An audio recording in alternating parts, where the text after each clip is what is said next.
नमस्कार साथियों। वन्य जीव संरक्षण अधिनियम 1972 के तहत अधिसूचित अभयारण्यों एवं राष्ट्रीय उद्यानों की सीमा में सरकारी भूमियों पर अतिक्रमण करने की समस्या पर जानकारी देने के लिए मैं आज उपस्थित हुआ हूँ। तो इस अधिनियम में दिनांक 1 अप्रैल 2003 के संशोधन में धारा 34A जोड़ी गई थी। इस धारा को जोड़ने से पहले सरकारी भूमि से अतिक्रमण हटाने और अतिक्रमियों को बेदखल करने के लिए अभयारण्य या राष्ट्रीय उद्यान की सीमा में भी राजस्थान राज्य में राजस्थान भू राजस्व अधिनियम की धारा 91 के प्रावधानों के तहत संबंधित विभाग के सक्षम अधिकारी अधिकृत थे, जिनके निर्णयों के विरुद्ध अपील और रिवीजन करने के भी प्रावधान हैं। लेकिन धारा 34A के अनुसार वन्य जीव अधिनियम 1972 के प्रावधानों का उल्लंघन कर संरक्षित क्षेत्रों में सरकारी भूमि पर अनाधिकृत कब्जे को खाली करने की शक्तियां सहायक वन संरक्षक एवं उच्च वन अधिकारियों को दी गई है।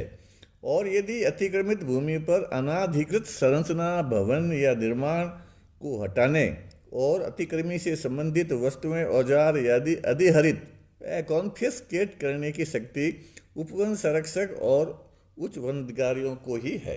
इसलिए त्वरित कार्रवाई करने के लिए उपवन संरक्षक से निम्न अधिकारी को चाहिए कि ऐसा मामला संज्ञान लेने के लिए सक्षम उच्च अधिकारी को प्रस्तुत कर दें। इस धारा में कार्रवाई करने के लिए कुछ बातों पर ध्यान देना जरूरी है। पहली बात यह है कि अतिक्रमण हटाने की कार्रवाई में अनुसूचित जनजाति और अन्य पारंपरिक वनवासी वन अधिकारों की मान्यता अधिनियम 2006 के प्रावधानों की भी पालना होनी चाहिए, उनका उल्लंघन नहीं होना चाहिए। दूसरी बात, वन्य जीव संरक्षण के जिस जिस प्रावधान का उल्लंघन कर अतिक्रमण किया गया है उस धारा में अपराध दर्ज कर सक्षम अधिकारी द्वारा न्यायालय में भी परिवाद प्रस्तुत करवा देना चाहिए।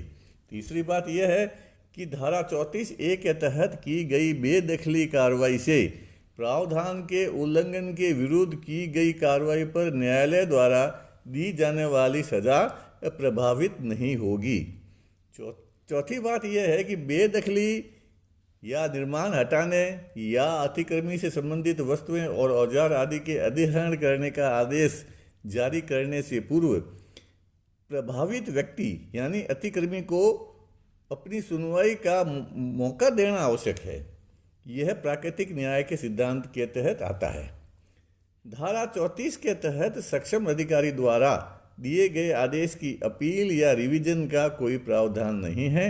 अतः स्पष्ट है कि इस धारा में की गई कार्रवाई त्वरित कार्रवाई और अंतिम आदेश की श्रेणी में आता है।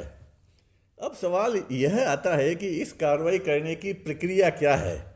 तो इसे मैं मौजूद प्रावधानों के आधार पर स्पष्ट करता हूँ। नंबर 1, अभयारण्य या राष्ट्रीय उद्यान की सीमा में सरकारी भूमि पर अतिक्रमण की जानकारी मिलने पर जानकारी को सत्यापित करने के लिए मौके पर जाकर सत्यापन करना चाहिए। वहाँ का मौका पंचनामा, नजरी नक्शा बनाना चाहिए जिससे और उसमें GPS के कोऑर्डिनेट भी अंकित करने चाहिए। और अतिक्रमण कब हुआ इसकी आस पड़ोस के लोगों से पूछताछ कर जानकारी प्राप्त करनी चाहिए और अतिक्रमी से भी पूछताछ कर लेनी चाहिए। और यदि किसी अन्य व्यक्ति की शिकायत पर कार्रवाई की जा रही है तो उस शिकायतकर्ता के भी बयान या शपथ पत्र ले लेने चाहिए। इसके बाद प्रकरण नाके या रेंज कार्यालय में प्रस्तुत करना चाहिए ताकि संबंधित आपराधिक धारा में POR यानी अपराध की प्रारंभिक सूचना जारी कर मामला अनुसंधान के लिए सहायक वन संरक्षक या उच्च अधिकारी को भेजा जा सके। वन्य जीव संरक्षण अधिनियम की धारा 50(8) के तहत अपराध का अनुसंधान सक्षम अधिकारी द्वारा किए जाने के बाद यदि अपराध होना पाया जाता है तो संबंधित न्यायालय में उसके विरुद्ध परिवाद पेश करने की कार्रवाई करनी चाहिए। दूसरी बात, अनुसंधान यदि सहायक वन संरक्षक द्वारा किया जा रहा है तो सहायक वन संरक्षक को चाहिए कि मौका स्थल पर कोई पक्का निर्माण नहीं है तो धारा 34A1A के तहत पृथक से सुनवाई कार्रवाई के लिए अतिक्रमी को अपना पक्ष प्रस्तुत करने के लिए नोटिस जारी कर उसकी सुनवाई कर उसे बेदखल के आदेश जारी करने चाहिए। और यदि मौके पर पक्के निर्माण भी हैं तो अतिक्रमणी को बेदखल करने के साथ पक्के निर्माण हटाने के आदेश भी उसे जारी करने के लिए उपवन संरक्षक या उच्च अधिकारी को प्रकरण प्रस्तुत कर देना चाहिए, ताकि उपवन संरक्षक अतिक्रमी को अपना पक्ष पेश करने के मौका देने के लिए नोटिस जारी कर सुनवाई कर उसे धारा 34A1B के तहत बेदखल करने और निर्माण हटाने के आदेश जारी कर सके।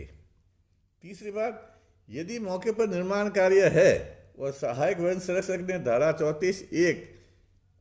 34A1A के तहत नोटिस जारी कर दिए हैं या सुनवाई शुरू कर दी है, तो ऐसे में होना चाहिए कि सुनवाई पूरी कर अतिक्रमण को बेदखल करने के लिए अतिक्रमी को आदेश देने के साथ ही उसे मौके से निर्माण कार्य स्वतः हटाने के आदेश भी दे देने चाहिए। यदि निर्धारित अवधि में अतिक्रमी स्वयं निर्माण कार्य हटाकर बेदखल नहीं होता है तो उसके निर्माण हटवाने की कार्रवाई के लिए उपवन संरक्षक को मामला भेज देना चाहिए। लेकिन इस कार्रवाई में डबल समय खर्च हो जाता है और डबल कार्रवाई करनी पड़ती है, इसलिए बेहतर है कि अतिक्रमी को बेदखल करने और निर्माण हटाने के लिए उपवन संरक्षक या उच्च अधिकारी द्वारा ही कार्रवाई की जानी चाहिए। चौथी बात, ये इस प्रकार बेदखली या निर्माण कार्य हटाने के आदेश जारी करने के बाद उनकी पालना आदेशकर्ता अधिकारी स्वयं भी कर सकते हैं या अधीनस्थ अधिकारी द्वारा भी करवाई जा सकती है, जिसकी पालना के लिए एक पालना पत्रावली, जिसे इजराय फाइल भी कहते हैं, संधारित करनी होती है। सबसे पहले आदेश की तामील करवानी होती है। तामील किसको करवानी होती है? जिसने अतिक्रमण कर रखा है उसको तामील करवानी होती है। अतिक्रमी को अपना अतिक्रमण हटाने के लिए कुछ समय भी देना चाहिए।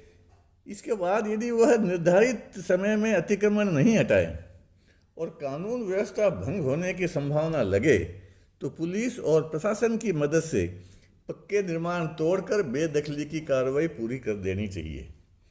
यदि अतिक्रमी अपना सामान मौके से नहीं हटाता है तो उस सामान को भी कब्जे में लेकर उसकी फर्द अभिकरण बनाकर से सामान को कॉन्फिस्केट करने के लिए उपवन संरक्षक या उच्च अधिकारी को प्रार्थना पत्र के साथ प्रस्तुत कर देना चाहिए, जिस पर सुनवाई कर उपवन संरक्षक धारा 34A1B के तहत इस सामान को कॉन्फिस्केट करने के आदेश जारी कर सकें और इसके बाद उस सामान को वित्तीय लेखा नियमों के अनुसार निस्तारण कर देना चाहिए।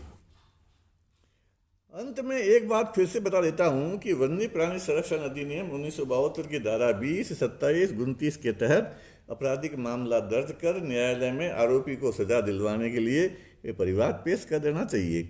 यदि आरोपी केस कंपाउंड करना चाहे तो ये कार्रवाई भी की जा सकती है।